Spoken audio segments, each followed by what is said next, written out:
Bonjour, je suis Viviane Nana, conseillère conjugale et coach de vie. Bienvenue dans cette autre capsule. Aujourd'hui, je vais répondre à la question d'une internaute qui a demandé à savoir ce qui se passe après qu'on a quitté un pervers narcissique. Mais avant cela, avant d'entrer dans le vif du sujet, je vous demande de vous abonner, de liker, de partager et d'activer la cloche de notification pour recevoir d'autres vidéos. Pour ceux qui nous rejoignent pour la toute première fois, voilà, je vais redonner comme ça une définition du pervers narcissique. Donc, le pervers narcissique, c'est une personne qui est atteinte d'un trouble de la personnalité. C'est une personne comme ça qui souffre et qui fait souffrir les autres. C'est une personne voilà, qui est atteinte d'une pathologie dite blanche parce que justement, en public, voilà, ça n'apparaît pas. Donc, ce sont des traits qui apparaissent essentiellement dans le cercle privé. Et ainsi, ça se manifeste très souvent par des rabaissements, des dénigrements, de la violence sourde, de la violence psychologique et même parfois des violences physiques du pervers envers sa victime.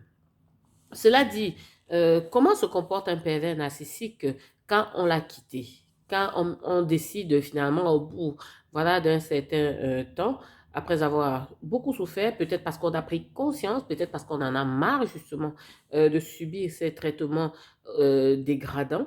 Voilà, qu'est-ce qui se passe quand on décide de quitter le pervers narcissique? En réalité, il ne se passe rien de bien, pour la victime du moins. Pourquoi? Parce qu'il faut savoir que quand on quitte le pervers narcissique, parce que c'est une personne qui a besoin de contrôler, c'est une personne qui a besoin d'être admirée, c'est une personne qui a besoin d'être tout le temps au centre de l'attention. Et quand on décide comme ça, voilà, de le quitter ou de la quitter, hein, parce que ça concerne autant les femmes que les hommes, quand on décide comme ça de quitter un ou une perverse narcissique, eh bien, on leur cause une blessure narcissique. On cause en eux une blessure émotionnelle. Parce que ce qu'il faut savoir, c'est que ce sont des personnes qui très généralement voilà, ont connu des abandons, ont des blessures d'abandon. Donc, ce sont des personnes qui ont très peur, qui n'aiment pas être seules et qui ont besoin tout le temps de l'attention des autres, qui ont besoin tout le temps, voilà, d'être en compagnie d'autres personnes. Et c'est d'ailleurs l'une des raisons pour lesquelles ce sont des personnes qui sont toujours un peu dans des relations parallèles, hein, on va dire, à la relation de couple. Pourquoi? Parce que c'est un peu comme si, voilà, c'est un peu comme s'ils prenaient leurs précautions pour ne jamais avoir à se retrouver seuls. Donc, quand on quitte le pervers narcissique ou la pervers narcissique, comme je le disais, l'une des premières choses qu'on inflige à ce pervers narcissique, c'est cette blessure narcissique, c'est cette blessure d'abandon qu'on va finalement réveiller. Et justement, parce qu'il souffre de cette blessure d'abandon, parce qu'il souffre, eh bien, ce qui se passe, c'est simplement que il va tout faire pour vous faire souffrir au moins autant qu'il ou elle souffre. Parce qu'il faut savoir que les personnes blessées, généralement, blessent. Pourquoi? Parce qu'on ne donne que ce qu'on a. Voilà. Donc, très souvent, c'est ce qui se passe. Bon, maintenant, il y a différents scénarios. Parfois, le pervers narcissique, quand on l'a quitté, il peut dans un premier temps faire comme si, voilà, la relation était toujours, voilà, comme si la relation existait toujours. Il peut essayer de se comporter comme si, voilà, il n'y avait rien, comme s'il n'y avait pas de problème entre vous et essayer, voilà, de continuer la relation comme si de rien n'était carrément. Donc, ignorer peut-être le fait que vous lui ayez dit que la relation est terminée. Et voilà, c'est une réaction possible. Une autre réaction qui est possible, c'est qu'il peut chercher à vous supplier, il peut chercher à demander pardon. Évidemment, il ne croit pas toujours. Ce n'est que de la manipulation parce que justement, il ne veut pas que vous le quittiez. Donc, il peut chercher à demander pardon, il peut chercher, voilà, comme ça, à vous flatter, à vous faire des cadeaux, à vous faire des promesses, tout cela pour rester dans la relation, pour que la relation continue, pour toujours avoir comme ça le contrôle, le dessus sur vous. Donc, pour toujours faire de vous sa proie, sa victime. Parce que quand vous décidez de quitter, ça veut dire il a perdu le contrôle sur sa victime, il a perdu du pouvoir sur sa victime, sur sa proie. Et ça crée vraiment en lui une profonde blessure narcissique. Parce que un peu, ça lui montre un peu, voilà, parce que dans leur tête, les pervers narcissiques, n'oublions pas que justement, ils ont une image grandiose d'eux-mêmes. Et pour eux, ce sont des êtres parfaits, ce sont des êtres au-dessus des autres qui méritent toujours ce qu'il y a, voilà, de mieux et tout.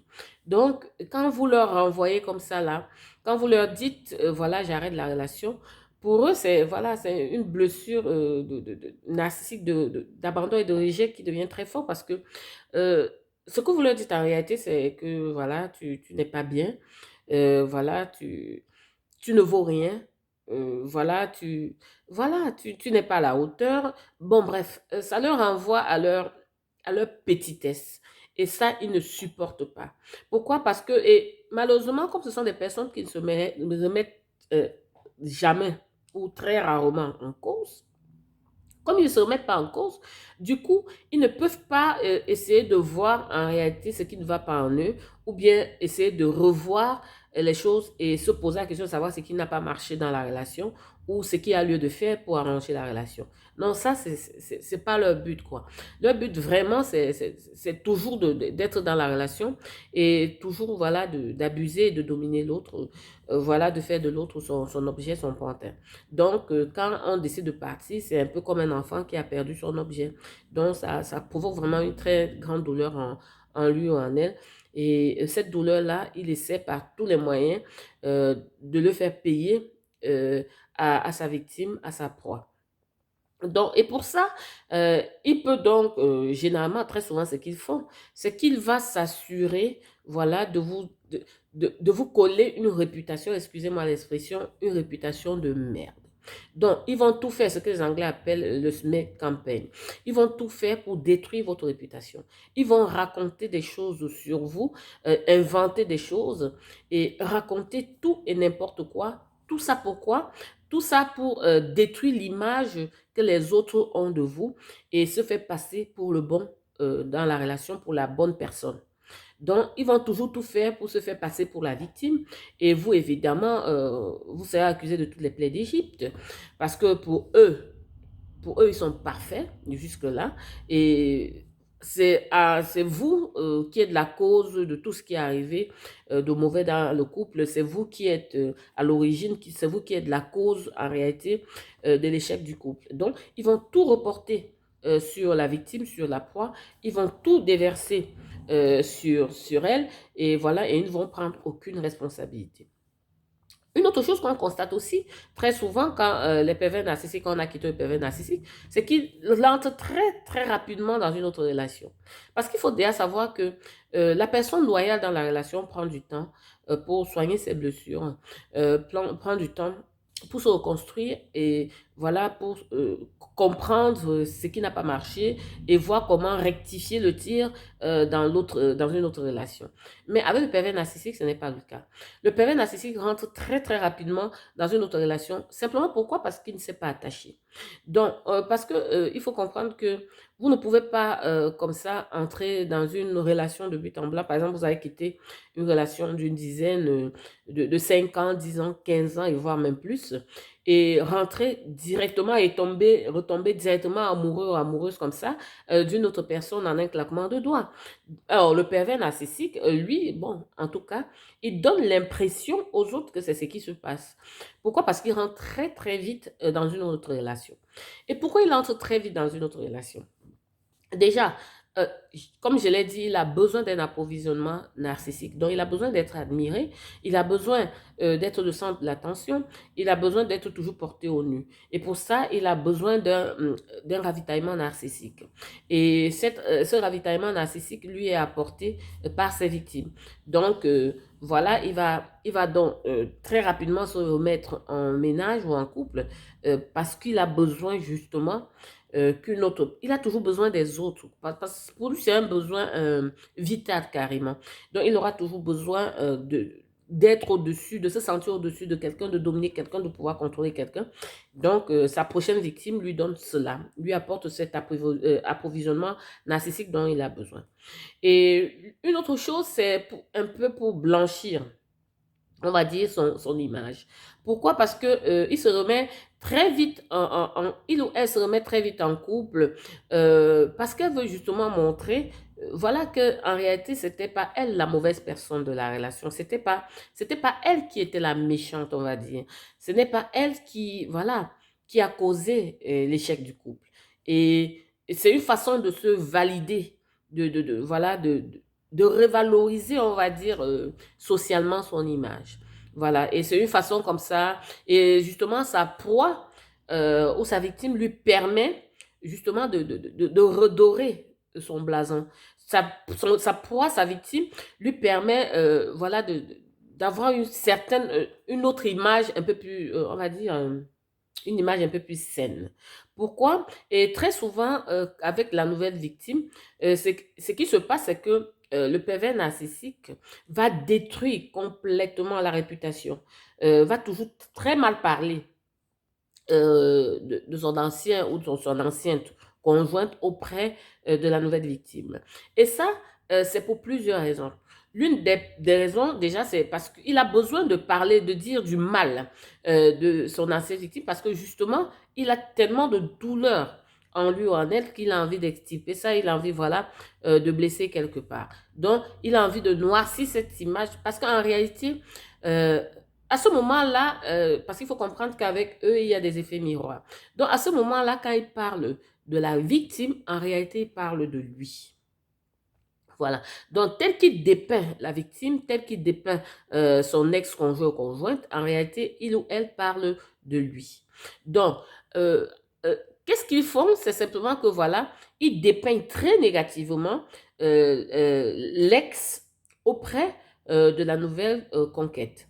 Et cela a pour but aussi de challenger quelque part la nouvelle conquête, la nouvelle victime ou la nouvelle proie, pour que simplement ça lui donne une sorte de pression pour pouvoir elle aussi essayer de faire des efforts pour pouvoir mériter, voilà, pour pouvoir mériter sa place.